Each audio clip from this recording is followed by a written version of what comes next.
यहाँ आत्मविश्वास पर एक प्रेरक प्रसंग है। एक बीज का संकल्प। एक छोटे से गांव में एक किसान रहता था जिसका नाम रामू था। रामू के पास एक छोटा सा खेत था, लेकिन उसकी फसलें अक्सर खराब हो जाती थीं। एक दिन रामू ने एक बीज बोया। बीज छोटा था, लेकिन उसमें एक मजबूत संकल्प था। बीज ने सोचा, मैं एक बड़ा पेड़ बनूंगा और सबको छाया दूंगा। लेकिन बीज के सामने कई चुनौतियां थीं। मिट्टी कठोर थी, सूरज बहुत तेज था और बारिश भी कम होती थी। दूसरे बीज डर गए और उन्होंने हार मान ली। लेकिन इस बीज ने अपना आत्मविश्वास नहीं खोया। उसने अपनी जड़ों को गहराई तक फैलाया और सूरज की रोशनी को अपनी पत्तियों तक पहुंचाया।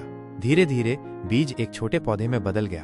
फिर वो एक मजबूत पेड़ बन गया। उसके पत्ते हरे थे, उसकी शाखाएं मजबूत थीं और उसकी जड़ें गहरी थीं। पेड़ ने सबको छाया दी। पक्षियों ने उस पर घोंसले बनाए और बच्चे उसकी छाया में खेले।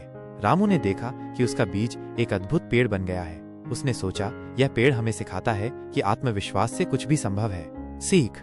आत्मविश्वास हमें मुश्किल समय में भी आगे बढ़ने की शक्ति देता है। जब हम खुद पर विश्वास करते हैं तो हम असंभव को भी संभव कर सकते हैं। आत्मविश्वास हमें अपनी क्षमताओं का पूरा उपयोग करने में मदद करता है। आत्मविश्वास हमें दूसरों के लिए प्रेरणा बन सकता है। यह प्रेरक प्रसंग हमें याद दिलाता है कि आत्मविश्वास सफलता की कुंजी है। जब हम खुद पर विश्वास करते हैं तो हम अपने सपनों को साकार कर सकते हैं।